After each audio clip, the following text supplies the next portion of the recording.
मंदिर की आत्मा। गांव बापस्ती की पहाड़ी पर एक मंदिर था जो कई वजहों से प्रसिद्ध था। बापस्ती के परिवारों में आपसी सौहार्द बना हुआ था। इसकी वजह उस मंदिर को ही बताया जाता है।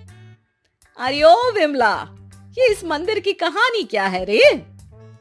अरे ये मंदिर इस गांव के लिए बहुत ही शुभ है। अरे शुभ तो है, तो फिर भी लोग इस मंदिर से दूर क्यों रहते हैं? ये इतना वीरान क्यों रहता है? अरे बड़े बुजुर्ग कहते हैं कि मंदिर में आत्माओं का राज है जो लोगों की मदद करते हैं, लेकिन मंदिर से सभी को दूर भी रखते हैं। अरे ये कैसी आत्माएं हैं जो लोगों की मदद भी करते हैं और लोगों को मंदिर से दूर भी रखते हैं? अरे यही चलता आया है यहाँ पर, इसीलिए कोई कुछ बोलता नहीं, क्योंकि जिसके घर में कोई भी परेशानी होती है तो बताते हैं कि इस मंदिर से उन्हें मदद मिलती है। अरे वाह, ये तो अच्छी बात है। तभी इस गांव में इतनी खुशहाली दिखती है। तभी बाहर किसी की चीखने चिल्लाने की आवाज आती है। दोनों बाहर निकलती हैं तो देखती हैं कि गांव के एक बुजुर्ग रो रहे हैं, क्योंकि शहर से उन्हें कोई बुरी खबर मिली है। अरे क्या हुआ चच्चा, रो क्यों रहे हो आप? हाँ चाचा, बताओ ना, हुआ क्या? अरे क्या बताऊं बेटे, मेरा बेटा शहर गया हुआ था कमाने, लेकिन आज खबर मिली है कि उसका एक्सीडेंट हो गया। वो अस्पताल में भर्ती है। अरे तो इसमें परेशान होने की क्या बात है चाचा, जाओ शहर और बेटे का इलाज करवाओ। हाँ चाचा, विमला सही कह रही है, आप शहर जाओ और इलाज करवाओ। अरे कैसे इलाज करवाऊं, अभी पैसे नहीं है और शहर के अस्पतालों में इलाज का खर्चा लाखों में आता है। अरे चाचा, भगवान पर भरोसा रखो, कहीं ना कहीं से मदद जरूर मिल जाएगी। बस आज का दिन कैसे भी काट लो। अरे अब तो बेटा थोड़ा समय काटना भी मुश्किल होता जा रहा है। देख कमला, तू ही समझा चाचा को। अरे पैसों का कहीं ना कहीं से इंतजाम तो जरूर हो जाएगा। अरे चच्चा, जब विमला कह रही है तो थोड़ा उस पर भी भरोसा रखो।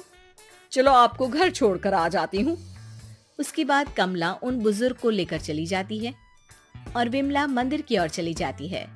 विमला मंदिर की सीढ़ियों पर चढ़ते हुए दूर से नजर आती है। उसके बाद वो आंखों से ओझल हो जाती है। उसी रात उस बुजुर्ग के घर के बाहर एक थैला रखा हुआ मिला। बुजुर्ग उस थैले को देखते ही चौंक पड़ा, क्योंकि उसमें 5 लाख रुपए रखे हुए थे।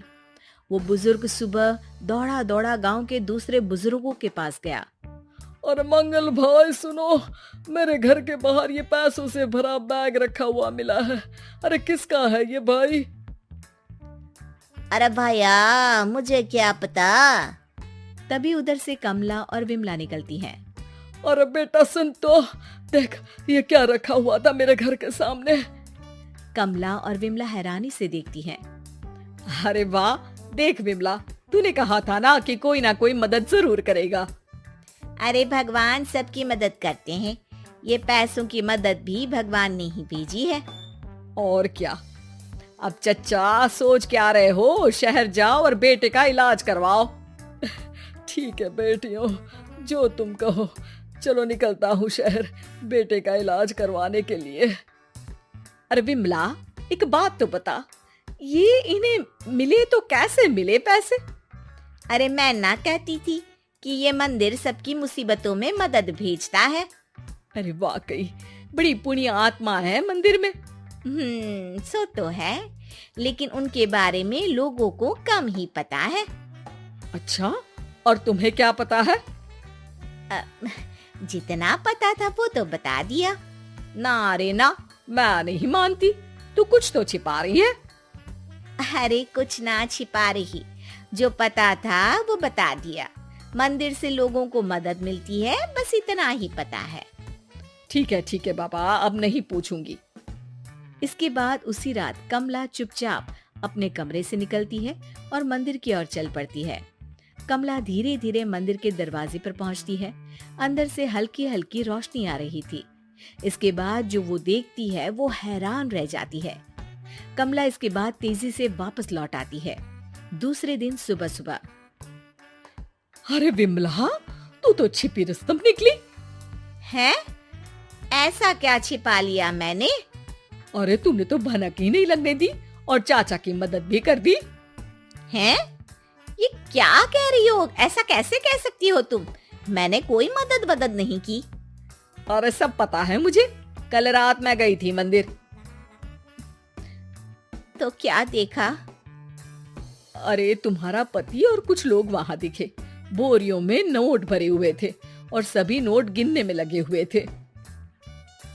तो तुम्हें क्या लगा? वो क्या कर रहे थे?